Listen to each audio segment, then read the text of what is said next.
welcome everybody. This is my informative speech. My name is Daniel Dykstra. Hi, Daniel Dykstra. Okay. And I feel like with our job as service members, it's important that we know everything about what's entitled with our job. And I'm sure you know what's going on in Ukraine. It's all over the news right now. So next slide. That's why I want to talk about the Ukrainian president, Vladimir Zelensky. He's Ukraine's 16th president, and I decided to do my speech on him. Next slide. So in this presentation, we're going to talk about his early life, what he did before presidency, his upbringing. We're going to talk about what he did to become the 16th president of Ukraine, campaigning, things like that. And then while he's in, we're going to talk about his accomplishments, his struggles, and what the future holds for that nation's leader. Next slide. Early life. So he was born January 25th, 1978 in Kiev of Ukraine to Jewish parents. When he was 4 years old, they moved him to Mongolia for a little bit of time, and they moved him back. He went to Kiev National Economic University with a law degree. He graduated with a law degree in 2000. Although he has his law degree, he chose to go as an improv comedy with Quartet 95, which was a famous Ukrainian improv sketch comedy group. He did that, and he eventually moved up to television, 1+1 Inter TV, which is a pretty well-known program in Ukraine. Next slide. So with his career as an actor, it actually helped kind of skyrocket his career into politics. So there's a lot of corruption that was going on in Ukraine at the time, and he came out with what is called Servant of the People. It's a movie where he played a history teacher who became president, just like an average Joe, and his views on anti-corruption were very successful, and he used that as his campaigning, pretty much. So in the movie he became president, and in real life it kind of like gave his path on becoming president. He was very big on anti-corruption, and that was a big problem at the time. When he was running for president, there was a lot of corruption going on. Campaigning methods. So the president at the time who he was running against, he kind of went at him in person, and his methods of campaigning against this person were to go through social media. So his social media presence is essentially what helped him win presidency.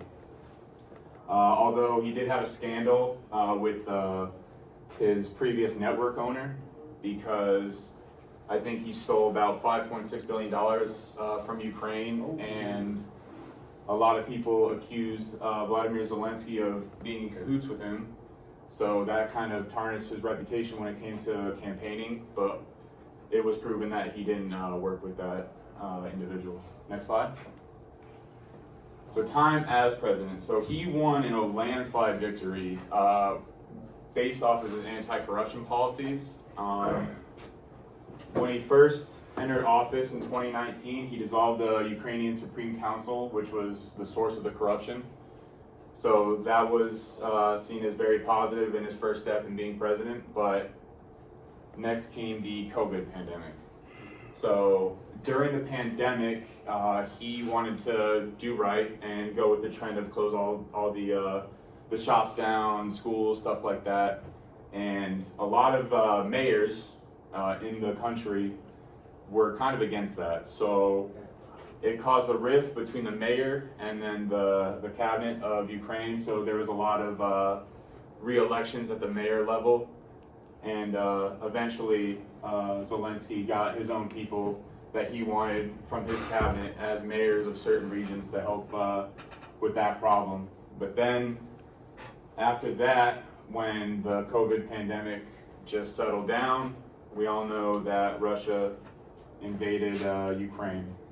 So he had to deal with that. A lot of people thought he wasn't capable of dealing with such a conflict, being that he was an actor and he wasn't really big into politics, even though he was elected president. But I'm sure we've all seen him with a bulletproof vest walking in the streets of Kyiv and stuff like that, So it really helped his case when it came to like being for the people, showing him that he is the leader of Ukraine and that he's there to fight for his people, for the cause. Next slide. So that's pretty much it. We talked about his early life, his upbringing, what he did as a comedian, stuff like that.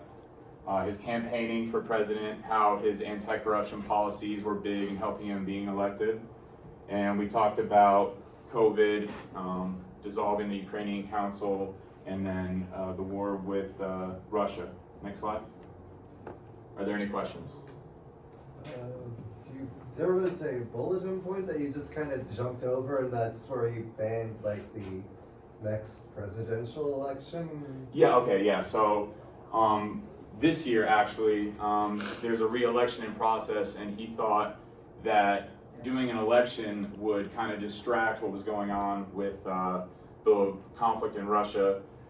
Some people didn't like it because obviously some people wanted him out of office. Yeah, so he thought that it was a bad idea to have a re-elections because he wanted to keep the country unified while the war was still going on. Good question. Thank you for that. No problem. Anything else?